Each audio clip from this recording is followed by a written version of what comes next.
우리 사랑하는 성도 여러분들, 주님의 은혜가 늘 함께하기를 바라고, 여러분의 가정마다 주의 평강이 임하며 그가 구하는 것을 허락하셨더라. 여러분 기도하는 모든 기도의 제목들마다 하나님께서 응답하여 주시는 큰 복이 있는 우리 믿음의 가정들 다 되시기를 주님의 이름으로 축복합니다.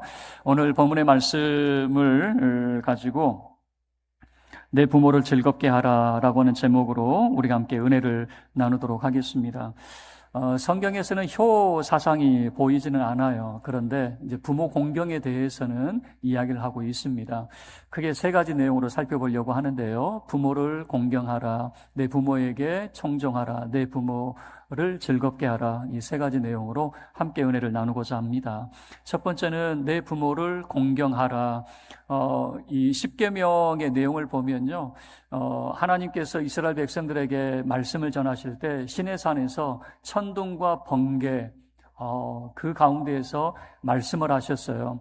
여러분, 천둥 소리를 가까이서 들으면 어때요? 계속 듣고 싶어요? 아니면 두려워요? 천둥 소리가 막 옆에서 터진 막 소리가 나는데, 그러니까 이스라엘 백성들이 아마도 십계명까지는 듣고 그 다음은 너무 힘들어했던 것 같아요. 그래서 모세에게 대신 듣고 오세요. 그런데 이 십계명은 시내산에서 이스라엘 백성들이 하나님 말씀으로 직접 들었던 그런 내용인데, 1계명부터 4계명까지는 하나님에 대해서, 그리고 이제 5계명부터 10계명까지는 우리가 어떻게 살아야 될 것인가라고 하는 것을 말하는데, 제 5계명, 우리의 삶의 가장 첫 번째 부분이 내 부모를 공경하라. 그래서 이 부모 공경은 하나님의 명령입니다. 그런데 이 부모 공경을 이렇게 말해요. 약속이 있는 첫 계명이다. 이 말은 뭐냐면, 다른 계명들은 도둑질하지 마라, 살인하지 말아라, 이웃에게 거짓 증언하지 마라, 이렇게 했는데, 내 부모를 공경하라 다음에는 그리하면, 이런 단서가 붙어요. 그리하면 내가 준 땅에서 내 날이 길리라 라고 하는, 또는 내가 잘 되고 장수하게 될 것이다 라고 하는 이런 약속이 주어집니다. 그래서 부모 공경에는 하나님의 축복이 담겨져 있는 것이에요. 그래서 약속이 있는 첫 계명이다 라고 하는 이런 표현을 합니다. 우리가 부모를 공경하고 싶은데, 좋은 부모님 공경하는 거는 누구나 다 할 것 같아요. 문제는 좀 허물이 있는 이런 부모님 어떻게 해야 될 것인가, 좀 공경할 부분이 없는 부모님인데 어떻게 해야 되나, 이런 생각도 들 때가 있는 것 같아요. 성경 내용 속에 노아의 모습을 보여주고 있는데요. 노아가 홍수가 지난 다음에 방주에서 나왔어요. 근데 어떤 트라우마를 겪었는지, 많이 힘들었는지 늘 포도주를 마시며 술에 취해 있는 이런 모습을 보여줘요. 그러다가 한날은 아마 옷을 다 벗고 잠에 들었던 것 같아요. 옷을 다 벗고 있어요. 이 모습을 함이라고 하는 아들이 있는데, 그 아들, 그러니까 손자인데요, 함의 아들인 가나안이 본 것 같아요. 그래서 자기 아버지 함에게 가서, 할아버지 지금 옷 벗고 자고 있어요. 술에 취해 있어요. 막 이렇게 하는 거죠. 그러니까 함이 형제들에게 가서 아버지 흉을 봅니다. 우리 아버지 왜 그러신데? 지금 우리가 뭔가를 해야 되는데 우리 아버지 맨날 술만 먹고 하는 것도 없이 왜 저러는지 모르겠어. 이렇게 함은 아버지를 흉을 봤어요. 그런데 셈과 야벳이라고 하는 다른 형제들은요, 아버지 흉을 보지 않고 아버지가 이제 잠든 곳에 뒷걸음질을 쳐요. 아버지 하체를 보지 않고 아버지를 이렇게 덮어주게 되는 거죠.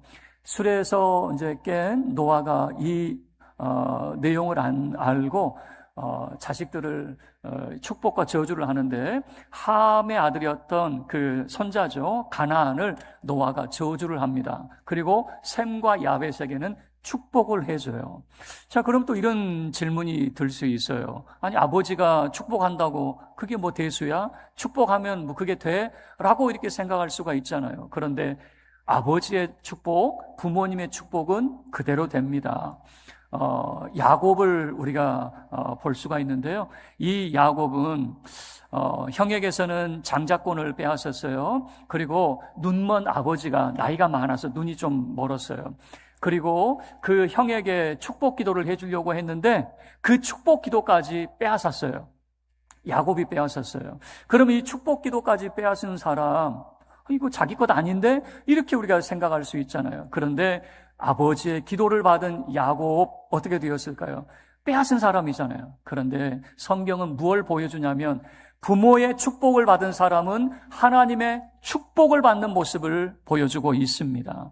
야곱이 형 에서가 화가 나서 자기를 죽이려고 할 때 그가 도망을 치죠. 그런데 베델에서 하나님을 만나게 되고 하나님이 너를 평안히 이곳으로 다시 오게 될 거야 라고 하는 약속의 말씀을 해줘요. 바단 아람 그 외지에서 20년간 힘들게 살 때에는요, 나는 언제나 내 집을 세울까라고 했을 때 하나님이 지혜를 주셔서 야곱이 재물을 얻을 수 있도록 해주셨어요. 그리고 고향으로 돌아올 때에는 야복나루에서 형 에서가 400명을 이끌고 지금 나를 죽이려고 한다라고 했을 때 야복나루를 건너지 못하고 두려움 가운데 기도했죠. 그럴 때 그 야복나루에서 하나님께서 야곱에게 축복을 해주시는 이런 모습을 보여줘요. 그래서 야곱의 인생을 보면 자기가 받을 축복은 아니거든요. 그런데 아버지의 축복을 받은 야곱, 아버지의 축복이 뭐 대수인가? 부모의 축복이 뭐 대수인가? 아니에요. 부모의 축복은 하나님의 축복으로 이어진다라고 하는 것을 야곱을 통해서 보여주고 있는 것이죠. 우리 부모님들은 자녀들에게 축복 기도를 많이 해주시기를 바랍니다. 그리고 축복의 말을 많이 해주시기를 바랍니다. 첫 번째 내용이었습니다. 내 부모를 공경하라. 여러분 자녀들은 부모님을 공경하시기를 바라고 그 부모님이 여러분에게 늘 축복의 말을 해주므로 하나님의 복을 받는 우리 믿음의 가정들이 다 되시기를 주님의 이름으로 축원합니다. 두 번째는 내 부모에게 청종하라라고 하는 겁니다. 22절 말씀인데요. 우리 함께 합독하겠습니다. 22절 시작. 아비에게 청종하고 내 늙은 어미를 경히 여기지 말지니라. 여기에서 조금 이상한 건 뭐냐면 너를 낳은 아비라고 하는 표현을 써요. 저도 우리 가정에서 제가 이렇게 말합니다. 아버지 날 낳으시고 어머니 나를 기르실제. 그러면요 저희 아이들이 아빠가 언제 우리를 낳아? 그래요. 엄마가 낳지? 그래요. 여기 아비가 낳았다. 이 표현은 뭐냐면 창세기 내용을 보면 아담이 잠들었을 때 아담의 허리에서 그 갈비뼈에서 하나님께서 하와를 꺼내시잖아요.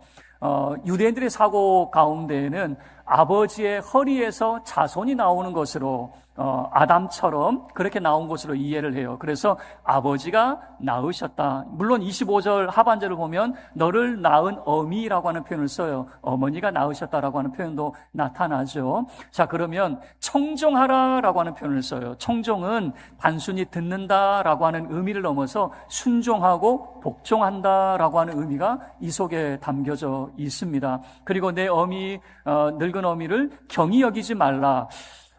요즘은요, 이 세상이 많이 변해서 예전에는 어떤 요리를 하려고 하면 음식 비법은 어머니에게서 전수를 받아요. 뭐를 넣어야 되고 뭐를 빼야 되는지. 근데 요즘엔요, 인터넷이 하도 발달이 돼가지고 물어볼 것도 없어요. 어머니가 야 이렇게 해라. 아니요 됐어요. 나는 그 인터넷 보고 나 이렇게 할 건데요.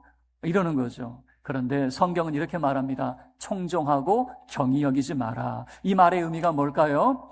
어쩌면 이런 것 같아요. 부모에게는 예스맨이 되어야 돼요. 내가 아는 것이 많이 있고 내가 내 방법이 맞는데 그럴 게 아니라 부모에게는 항상 예스맨이 되어야 되는 거죠. 네, 알겠습니다라고 하는 청종하라라고 하는 의미가 이 속에 담겨져 있는 것이죠.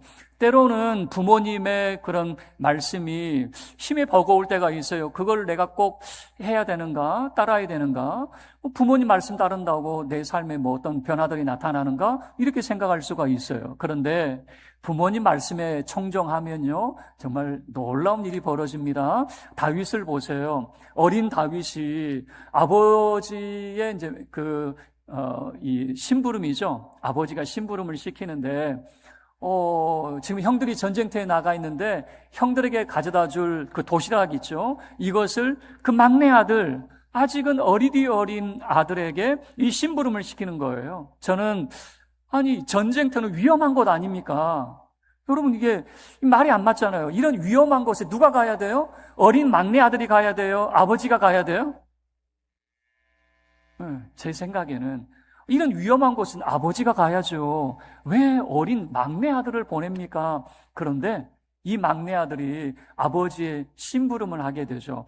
여러분, 우리 자녀들에게 심부름을 시키면요, 어떻습니까? 말 잘 듣는 자녀에게 심부름을 시켜요? 말 안 듣는 자녀에게 심부름을 시켜요?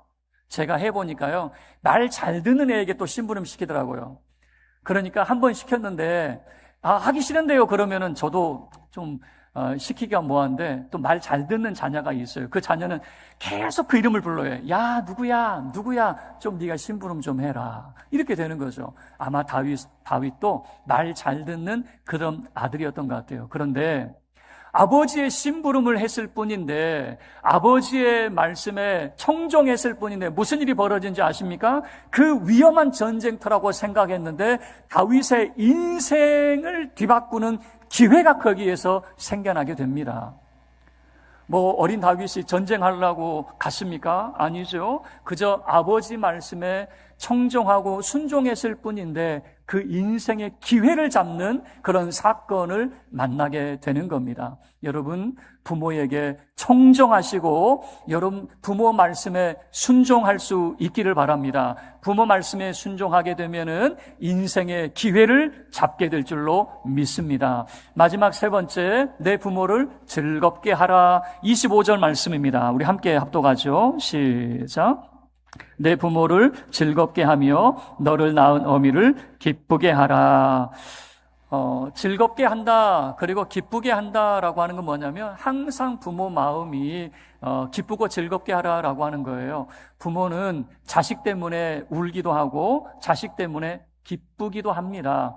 자식이 힘들어하면 부모도 왠지 힘들어요. 부모가 죄인인 것 같고 내가 뭐 잘못해서 자녀가 이 고통을 겪는 것 같고. 그런데 자녀가 기뻐하면요, 왠지 부모도 기뻐요. 저도 제가 제 기억 속에 남아있는 건 뭐냐면 우리 자녀들 생일 잔치 하는데 어렸을 때 그 생일 잔치 받고 선물 받으면서 기뻐했던 그 행복했던 모습이 지금도 제 뇌리 속에 남아있거든요. 근데 그 모습을 보고 저도 행복하더라고요. 아이가 기뻐하는데 저도 얼마나 기쁨이 있는지. 여러분, 그러면 우리 부모님들 어떻게 기쁘게 하고 즐겁게 할 수 있을까? 뭐 여러 가지 방법이 있을 거예요. 이런 어버이날이 되면 부모님과 식사도 하고 용돈도 드리고 인사도 드리는 뭐 여러 가지 일들을 통해서 기쁘고 즐겁게 할 수가 있겠죠. 그런데 24절 말씀을 보면 이렇게 말합니다. 24절에 의인의 아비는 크게 즐거울 것이요 의인의 아버지입니다.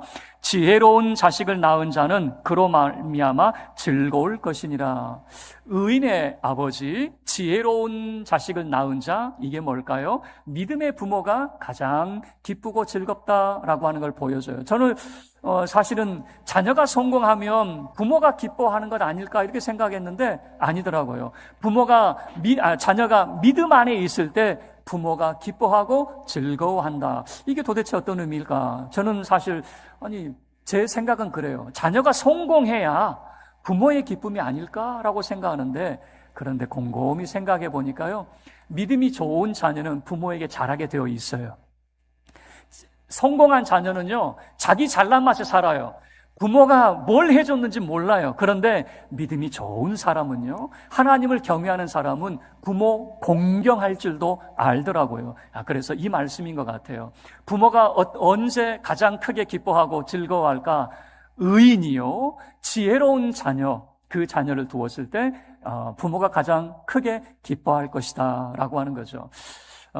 미국에 옛날에 한 젊은 청년이 있었어요. 군인이 되고자 준비했던 청년인데 한 번은 배를 탈 수 있는 그런 기회가 있었어요. 이 배를 타면은 군인으로서 그가 승승장구할 수가 있어요. 그런데 어머니가 말리는 거예요. 나는 아들이 배를 타지 않았으면 좋겠다. 그러니까 막 갈등이 돼요. 어머니는 타지 마라고 그러고 이걸 타야 내가 군인으로서 좀 더 승승장구할 수 있는데 어떻게 해야 될까 고민을 하다가 결국에는 어머니 말씀을 따랐어요. 어머니 말씀을 따라서 배를 타지 않았어요. 그럴 때 어머니가 축복을 해줘요. 부모 공경하는 자에게 하나님이 복을 주시고 우리 아들의 길에 하나님께서 함께 해주실 거야. 그리고 먼 훗날 이 군인이 되고자 원했던 이 사람은 미국의 건국의 아버지가 되고요. 미국의 초대 대통령, 제1대 대통령 조지 워싱턴이었습니다. 이 조지 워싱턴에게 사람들이 물어봐요. 당신은 어떻게 이 대통령 자리까지 오르게 되었습니까? 라고 물어볼 때 그는 이렇게 말합니다. 기도하는 내 어머니가 계시기 때문입니다. 기도하는 어머니가 계셔서 내가 이 자리까지 오를 수 있게 되었습니다. 그러니까 이 대통령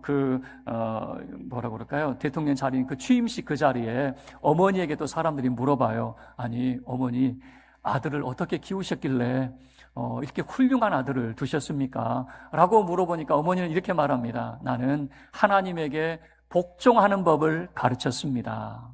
하나님께 복종하는 법을 가르쳤을 뿐인데 이 아들을 이렇게 나라의 대통령이 되고 훌륭한 사람이 되었습니다. 라고 하는 이런 이 말을 했어요.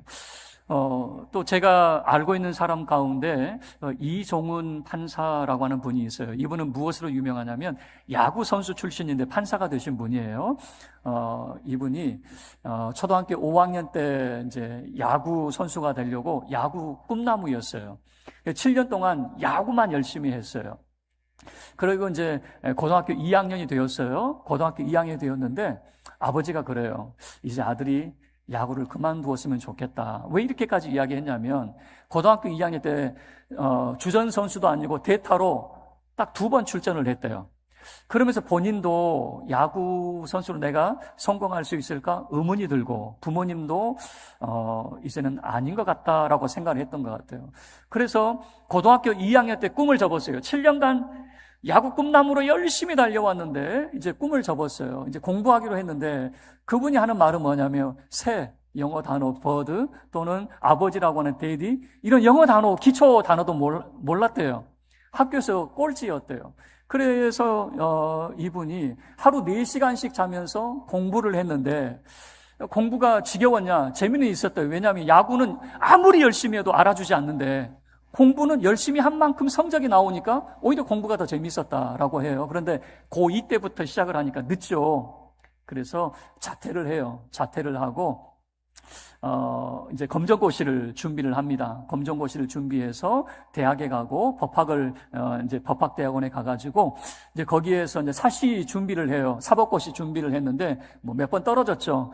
그리고 이제 사법고시에 합격해서 우리나라에서 내노라는 김현장 변호사도 되고 그리고 판사 시험을 봐서 합격해서 판사가 되었거든요.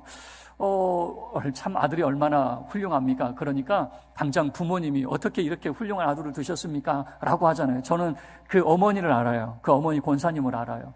그 어머니께 제가 한번 질문을 했어요. 아니, 아들이 야구 그만둔다고 할 때 걱정되지 않았습니까? 야구밖에 모르는 사람이 이거 그만두면 뭘 할 건데 걱정되지 않았어요? 그랬더니 그 권사님 하시는 말씀이 뭐냐면 저는 걱정 하나도 안 했습니다. 그리고 그 다음 말이 참 저에게 다가오는 말이었는데 저는 걱정 대신 기도를 선택했습니다. 여러분 그게 있어요. 우리가 어떤 염려를 하고 걱정을 하잖아요. 우리가 걱정하는 일이 생길까요? 안 생길까요? 희한한 건 뭐냐면 걱정하는 일은 안 생겼으면 좋겠는데 생겨요. 걱정하는 대로 됩니다. 그런데 더 놀라운 거는 기도하는 대로 되는 줄로 믿습니다. 걱정해도 그대로 되고요. 기도해도 기도의 소망대로 된다라고 하는 거예요. 저는 그 권사님의 말씀이 저는 맞다고 생각해요. 걱정하면 걱정하는 일이 반드시 생겨요. 없는 거 아닌 것 같아요. 그런데 어차피 일어날 일이라면 그건 뭐 어떡합니까? 그런데 기도한다라고 하면 기대하는 것 아니겠습니까? 여러분 자녀를 위해서 걱정 대신 기도를 선택할 수 있기를 바랍니다. 이 자녀가 잘하고 있으면 누가 걱정합니까? 문제는 공부도 안 하고 꿈도 없고 뭐 이렇다고 하면 걱정이 되겠지만 정말 그분의 그 말씀이 어느덧 제가 이 말씀을 준비하면서 생각이 나요. 걱정 대신 기도를 선택했습니다라고 하는 여러분의 기도는 자녀를 위한 부모의 기도는 땅에 떨어지지 않아요. 반드시 그 인생을 하나님께서 변화시키게 될 줄로 믿습니다.